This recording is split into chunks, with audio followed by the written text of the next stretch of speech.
It's Freddy's Friday of FNAF Ripoff. Hello everyone, this one talks about something. I'm someone, you're someone, we're all someone. And today something we're going to be talking about is a new movie I just watched recently called Freddy's Friday. And no, I did not just fail at saying FNAF, and no, this is not a FNAF movie. And it's a movie that seems just like FNAF, but after watching it, I'm not so sure that it's just like FNAF. Let's talk about it, and then I'll give you my as a whole. So let's get into it. Our movie begins on a dark Friday night where we see our main antagonist, Todd, and a happy time worker is what we're going to refer to her as. We're not going to refer to her as anything else until they decide to go to a dark and spooky place, and we see a disgusting room that's filled with candles, and we see the freaking Necronomicon. Before they go any further, though, Todd has her read a passage from the book. Frederick Oblation Tibi Sushibi Animal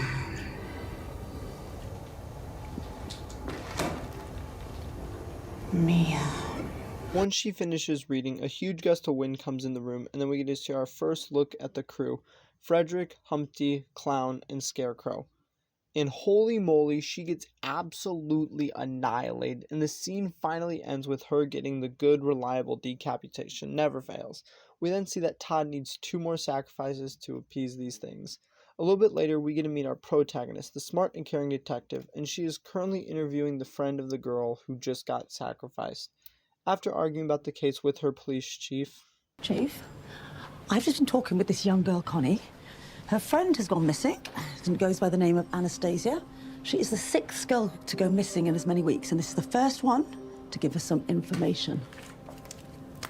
Escort agency, Uptown. we learn that a total of 6 girls have gone missing now, and all of them are now dead. She then goes on and gets information on Anastasia. She then goes home and has a conversation with her boyfriend. I know about this one, babe. I don't want you getting involved in this. I mean, what, 6 girls already missing? I don't want you to be number 7. We then get some backstory that when she was younger, her sister got kidnapped, and we learn that she blames herself for that whole situation. But then we meet her very supportive friend. Aw, you can do better than him, you know. Don't need a man telling you when you can and can't run into danger. That's what your best friend's for. She then asks her friend to do a little internet digging into Todd to learn who this guy is. After Todd sets up to meet another woman after being threatened by Freddy, we get some information on him. Okay, this guy is a stockbroker from South London. Couple of drugs priors, nothing much. A string of, no doubt, disappointed sexual partners. And till very recently, like 0 luck on the stock market. But now, all of a sudden, his luck is changing. After she gets a complete makeover, she goes to the club called Clara Belle's to find Todd and try putting a stop to what he's doing. After a couple of horrible people try hitting on her, she finds Todd and follows him and his girl pal in a car parking lot. After almost getting found out a couple times, she follows them down a flight of stairs, but unfortunately gets locked out of the building before she can stop Todd. As Todd gets the girl to try reading the passage from the Necronomicon, she's a little unsure about it because she doesn't really know how to read Latin, which don't blame her, but he then says something that kind of doesn't help. Just sound it out like a child reading. No, please, no, don't ever say that when you're trying to get someone in the mood. She then finishes the passage, and the 4 dolls come to life and kill her by chopping her all to bits. And now he just needs 1 more sacrifice. After Todd leaves, Miss Detective Lady goes into the building and starts investigating. She then sees this huge pool of blood from the girl who just died, and she finds Todd's naughty timetable. She then sees the Necronomicon on the table and starts flipping through it, but after a mysterious gust of wind, she decides to run off with the book. After she and her boyfriend and her friend talk for a bit, she decides to start making one of the dumbest decisions ever and starts reading from the book. Why would you do this? This makes no sense. It is literally a book bound in human flesh, and you're going to read from it. But then we learn the rules for these haunted dolls. Deepest desires will all be fulfilled when the blood of 8 is willingly spilled, but only offer on the 5th day, or Frederick will be here to stay. But then her boyfriend makes an even worse decision and reads some of the Latin from the book. Frederick Oblationum Tibi Sushipe Animamiam. Since it's late, she decides to go to bed and her boyfriend leaves because he has artwork he needs to do. But as he's working, the lights go out and he gets freaking stabbed in the head. Oh my goodness, that's insane. He tries to crawl away and escape, but before he can do that, he gets his throat slit by the clown. And the whole reason he got killed is because the passage he read was him offering his soul to Frederick. Like I said, dumb move by him. The next day, while she is discussing the missing girls with the chief... Hello.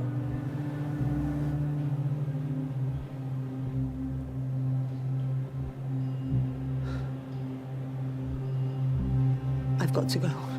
We see her in a red room with the four dolls standing in front of her and her dead boyfriend now behind her, but none of this is real. It turns out it was all just a terrible nightmare, and she wakes up screaming, suffering from the loss of her boyfriend. After she gets comforted by her friend makes a even worse decision and... This book. Frederick, Oblation M, TB, Sushi. No, what? offering her soul to Frederick. She and her friend then go on to learn about the rules. Well, not wishes exactly. It's not a genie. He gives you shit, but he wants stuff in return. But once you summon old Freddy, you better deliver, otherwise... So, says here, summon him using the incarnation, sacrifices, 8 souls, riches, blah, blah, blah, blah, blah. 5th day. A little bit later, we see Todd in a club with his new lady friend. Drink this. Barman, 2 margaritas. And salt the rims, yeah? I'm just going to the toilet. You have a little toot and loose that, all right? But luckily for Todd's lady friend, she gets saved by Miss Detective Lady, who takes her place. After Todd and her leave, we go back to the house and see her friend now being tormented by Freddy and the crew.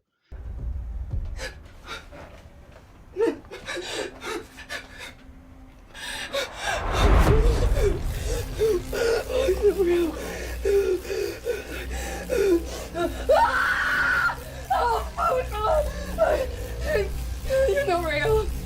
You're not real. Unfortunately for her, they're very real as the scarecrow stabs through her stomach and then Freddy swings for the fences, or more accurately, swings for her face with a sledgehammer. We go back to Todd and he's leading her down to his naughty time room and notices that his book is not there anymore.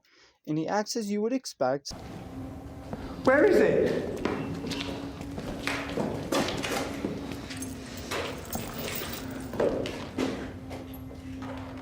Where's what?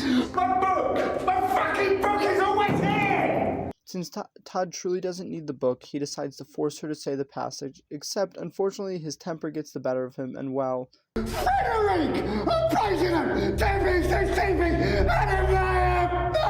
And with him saying it, he gets sacrificed to Freddy in, unfortunately, a very lame kill where he just gets punched in the face, but the constant cuts just make this absolutely horrible. After Todd dies, she makes it back home, but unfortunately finds the body of her friend on the ground. After looking through the book, the police chief comes over. What? Look, this is Friday, and we only have 45 minutes left. This only happens on Friday where you need to move. No, we need to call the police. We are the police. Oh, fuck, you know what I mean. Then after she explains the rules of Freddy's to him, they both go to the place where Todd died so they can summon Freddy and take him down once and for all. After the chief summons them and some fighting happens, the puppets are all taken down. Her and the chief enjoy some coffee and cigarettes. That is until, however, though we see Freddy and no way he's still alive, still kicking, his eyes are still glowing. And that right there is the end of the movie. So what do I think of the movie? I think the movie's okay. I mean, it's not bad, but it's not good. There's a couple problems I have with it. One problem is it just seems longer than it needs to be. It's like an hour and a half, but it really does not need to be that long.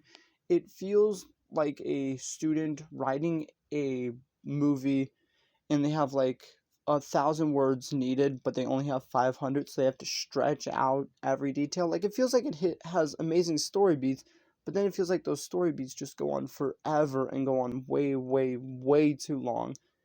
And then another thing is with the whole summoning of Freddy, because her friend brought up a great point about how some calendars consider Thursday the 5th day. So does it work on Friday being the 5th day? Because it's never truly explained.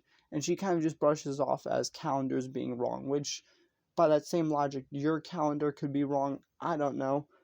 So now to the question that I started this video with. Is Freddy's Friday a ripoff FNAF? And I have to say no. It seems more like a ripoff of Willy's Wonderland, where if you want, I can cover that movie. I would actually be very excited to do that because I absolutely love that movie. But basically, that movie is a lot more like FNAF. Murder animatronics are worn by people who kill families and then do demonic rituals, and then eventually, before they get caught, they sacrifice themselves to possess the suits.